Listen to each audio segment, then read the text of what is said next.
Developing a friendship with Congressman John Lewis from Georgia has been one of the highlights of my time as your representative in Congress. Congressman Lewis fought for equality alongside Dr. Martin Luther King and helped lead the march on voting rights from Selma to Montgomery in March of 1965. John was badly beaten on Bloody Sunday. A few days later, he got back up and marched again. In memory of the 50th anniversary of the Selma March, I had the privilege of watching the movie Selma with Congressman Lewis.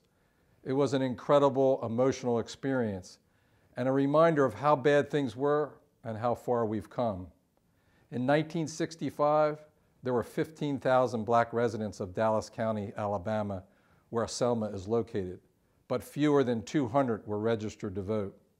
In 1965, there were only 6 black congressmen and no black senators.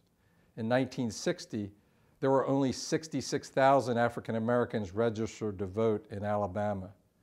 The Voting Rights Act of 1965 and the unrelenting efforts of heroes like John Lewis helped correct these injustices.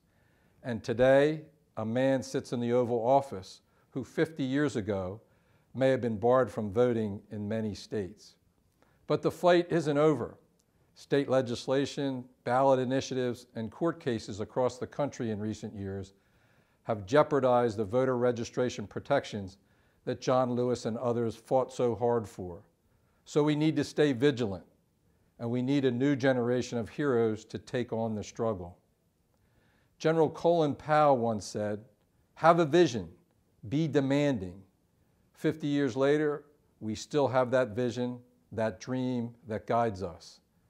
And it's through the work of legions of dedicated people, blacks and whites, who were relentless and demanding, that we are still moving towards that vision.